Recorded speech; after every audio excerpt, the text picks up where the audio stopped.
সালাম আলাইকুম। কনকনে শীতের মধ্যে যেখানে যে অবস্থা থেকে আজকের এই আলোচনা শুনছেন সবাইকে স্বাগত জানাচ্ছি।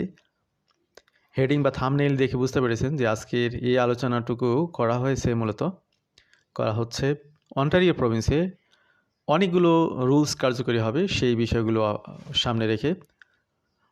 মেজর পপুলেশন কানাডাতে বসবাস করে সিটির দিক থেকে অন্টারিও প্রভিন্সে টরন্টো সিটিতেই বেশি বসবাস করে, বা প্রভিন্সের দিক থেকে যদি হিসাব করি তাহলে সর্বাধিক বেশি পিপলরা লিভ বা বসবাস করে অন্টারিও প্রভিন্সে। সুতরাং অন্টারিও প্রভিন্সের কোনো রুলস চেঞ্জ হলে এটা হোল কানাডাতে একটা সাড়া পড়ে বা এটা একটা প্রভাব থাকে। কারণ অন্যান্য প্রভিন্সে যারা বসবাস করেন তাদেরও অনেকের স্বপ্ন থাকে যে তারা যখন একটু ক্যাপেবল হবেন, যখন তাদের ইনকাম বেড়ে যাবে, তারা চেষ্টা করবেন হয়তো অন্টারিও প্রভিন্সে, টরন্টোতে, অটোয়াতে বা কোনো মেজর সিটিতে বসবাস করার।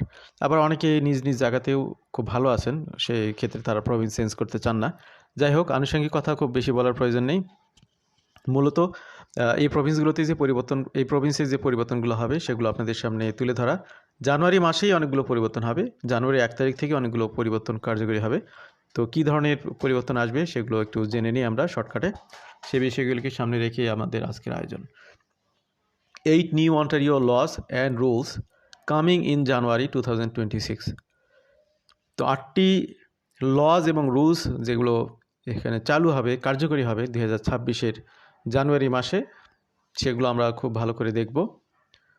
এর মধ্যে মোস্ট কনসিকুয়েন্সিয়াল পলিসি শিফট হচ্ছে জানুয়ারি মাসে 2026 জানুয়ারি মাসে Ontario adoption of as of right rules under the Ontario free trade and mobility act. তো এই ফ্রি ট্রেড এবং মোবিলিটি অ্যাক্ট কেন করা হলো? The core objective is to unlock Ontario's full economic potential by removing internal barriers that slow down business expansion and workforce movement within Canada. তো এখানে বিজনেসকে আরও smooth করার জন্য অ্যাজ অফ রুলসটা তারা কার্যকরী করতেছে। The provincial government has framed this as a pan Canadian economic integration strategy rather than a narrow Ontario only reform. তো economic স্ট্যাবিলিটির জন্য এটা করবে। জানুয়ারি 1 তারিখ থেকে 2026-এর জানুয়ারি 1 তারিখ থেকে আরেকটা রুলস কার্যকরী হবে, সেটা হচ্ছে Canadians in certified professions will be able to begin working in Ontario within 10 business days once a regulator confirms credentials and baseline requirements. এখন অন্য প্রভিন্স থেকে বা কেউ আউট অফ কানাডা থেকে যখন কানাডাতে এসে রেগুলেটেড প্রফেশনগুলোতে প্র্যাকটিস করতে চান, সেক্ষেত্রে একটা ব্যারিয়ার থাকে। সেই ব্যারিয়ারটাকে দূর করার জন্য মূলত অন্টারিও প্রভিন্সে নিয়মটি করতেছে। সেটা হলো যে এখানে আসার পরে আপনাদের 10 কার্য দিবসের মধ্যে এখানে রেগুলেটেড প্রফেশনগুলোতে কাজের সুযোগ দিবে। কী কী বিষয় এখানে সেগুলো একটু আমরা জানি। Professionals covered by the new rules include engineers, doctors, architects, electrician and other regulated occupations. তো আমি রেগুলেটেড অকুপেশনগুলো নিয়ে আরেকটু বাড়িয়ে বলতে চাই। সেটা হলো যে আপনি হয়তো আপনার দেশে বড় ইঞ্জিনিয়ার, আপনি বড় নাম করা ডাক্তার, কিন্তু কানাডাতে এসে সাথে সাথে আপনি প্র্যাকটিস করতে পারবেন না। এখানে অনেকগুলো রেগুলেটেড সেক্টর বা প্রফেশন রয়েছে, সেগুলোতে প্র্যাকটিস করতে গেলে আপনাকে রেগুলেটেড লাইসেন্সিংটা নিতে হবে। সেই প্রক্রিয়াগুলো সম্পন্ন করার জন্যেই এখানে সেগুলোতে যাতে সহজে আপনারা করতে পারেন এবং এখানে জব মার্কেটে যাতে আপনি খুব সহজে এখানে অ্যাডাপ্ট করতে পারেন, সে কারণেই 10-20 কর্মদিবসের মধ্যে তারা এখানে রেগুলেটেড প্রফেশনগুলো নিয়ে একটা নতুন নিয়ম চালু করতে যাচ্ছে। This workers will be allowed to practice in Ontario for up to 6 months while completing registration with Ontario regulatory bodies. তো রেজিস্ট্রেশন প্রক্রিয়াটা সম্পূর্ণ হতে অনেক সময় লাগে, কিন্তু আপনি 10 কর্মদিবসের মধ্যে এখানে আসার পরই কাজ অনুমতি সাপেক্ষে শুরু করতে পারবেন। সেক্ষেত্রে 6 মাস পর্যন্ত এটা করতে পারবেন। এর মধ্যে আপনার রেজিস্ট্রেশনটা সম্পন্ন করতে হবে। এরপরে হচ্ছে new Ontario tax brackets. Ontario tax brackets নিয়ে আমরা কথা বলেছি অলরেডি, তারপরে একটু হিন্টস দিই। এখানে এটাও যেহেতু একটা পরিবর্তন চালু হচ্ছে, এখানে তারা ট্যাক্স সিস্টেমে কিছুটা পরিবর্তন করবে। এখানে ট্যাক্স ব্র্যাকেটগুলোকে 5টে ভাগে ভাগ করা হয়েছে। প্রথম ফার্স্ট ইনকাম ব্র্যাকেট হলো 53,891 কানাডিয়ান ডলার পর্যন্ত।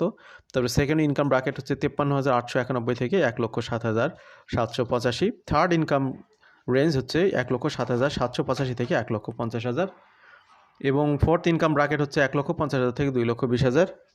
এরপরের ব্র্যাকেট হচ্ছে 2,20,000 থেকে তদূর্ধ্ব।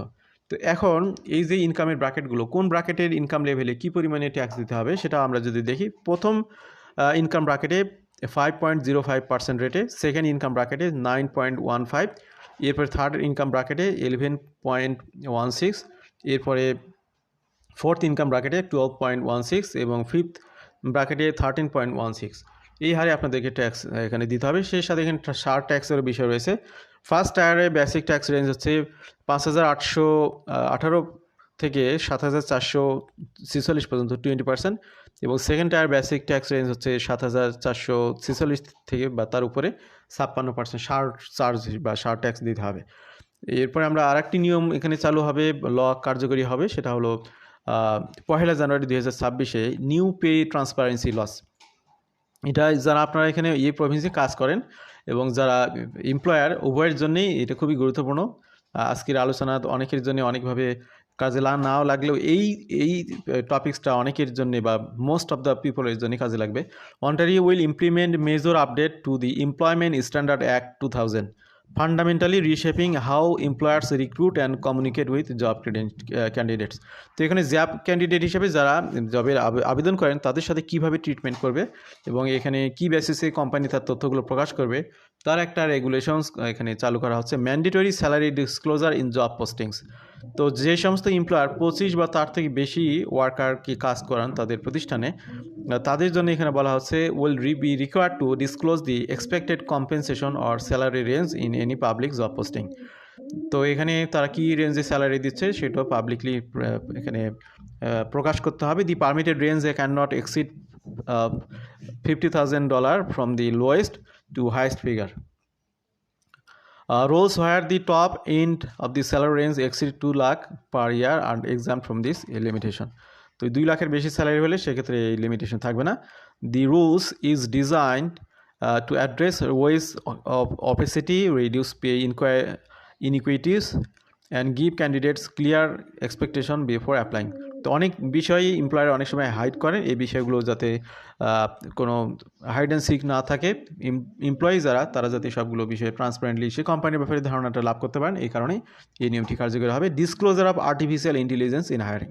তো এটাও একটা নতুন নিয়ম। সেটা দেখুন যে আপনারা জানেন যে এখন বর্তমানে ChatGPT থেকে শুরু করে বিভিন্ন ধরনের AI টুলস ব্যবহার করতেছি আমরা সবাই কম বেশি।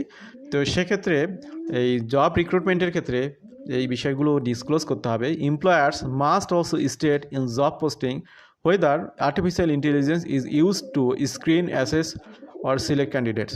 এখন দেখা গেলো যে 500 জন ব্যক্তি এখানে আবেদন করতেছেন, তারা কিন্তু আগেই বুঝতে পারবেন যে তাদের এই সিলেকশনের ক্ষেত্রে AI এর কোনো ভূমিকা থাকবে কিনা, সেটাও এখানে মেনশন করতে হবে এমপ্লয়ারদেরকে।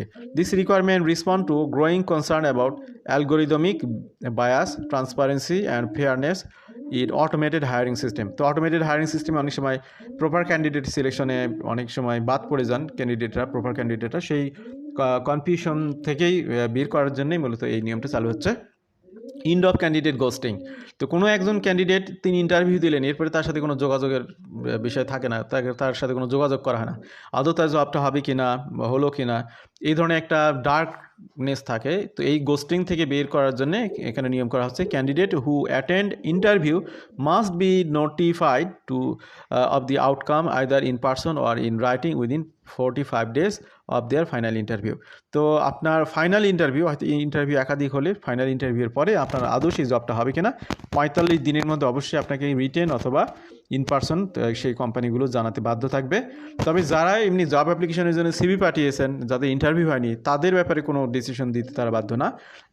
সেক্ষেত্রে তাদের ইন্টারভিউ না ডাকলে ধরে নিতে হবে তাদের এখানে জব হবে না। This rules does not apply to applicants who only submitted resume or completed screening questionnaires without being interviewed, যেমনটি বললাম আর কি। এবারে আপনার আরেকটা নিয়ম চালু হবে এখানে, Ontario fire code changes and carbon monoxide safety rules. এটা বাসাবাড়ির নিরাপত্তা বৃদ্ধি করার জন্য এই নিয়মটা চালু করা হচ্ছে, যাতে করে কোনো ধরনের কমপ্লেক্সিটি আপনাদের বাসাবাড়িতে না থাকে। সেজন্য home owners, landlords, tenants and building owners will all be affected by new Ontario fire code rules taking effect January 1, 2026। তো 1 জানুয়ারি থেকেই মূলত এটি কার্যকরী হবে। সেক্ষেত্রে যেটা আমরা দেখতেছি expended carbon monoxide alarm requirements, carbon monoxide alarm will be required in wider range of residential setting. তো যারা বাসাবাড়ি নির্মাণ করতেছেন তাদের কিন্তু এই বিষয়গুলো ভালো করে খেয়াল করতে হবে, যেহেতু 1 জানুয়ারি থেকে এগুলো চালু হবে। আপনার বাসাবাড়িতে কিন্তু এই সেটিংগুলো করে ফেলতে হবে। Home owners must install CO alarm in their property includes a fuel burning appliance, a fireplace, তারপরে অ্যান অ্যাটাচড গ্যারেজ, তারপরে heating from a fuel burning appliance not contain within the residence. তো শীতের সময় অনেকেই ঘর বাড়িতে এখানে ফায়ারের বিষয় থাকে, এখানে ফায়ারের অনেক খেয়াল করার বিষয় থাকে, এই জন্য মূলত এই নিয়মটা চালু করা হচ্ছে। Alarms must be installed adjacent to every sleeping area and on every storey of the home including levels without bedroom. তো আশা করি হোম ওনাররা সচেতন হবেন, যারা টেনেন্ট বা ভাড়াটিয়া তারাও সচেতন হবে, খেয়াল করবেন যে আপনার বাসায় এই ধরনের ফিটিং সিটিংগুলো আছে কি না, নাহলে তাদেরকে বলবেন সেট করে দিতে, তা নাহলে আইনানুগ ব্যবস্থা নিতে পারেন আপনি নিজেও। Apartment and condominiums, for apartment and condos alarm are required.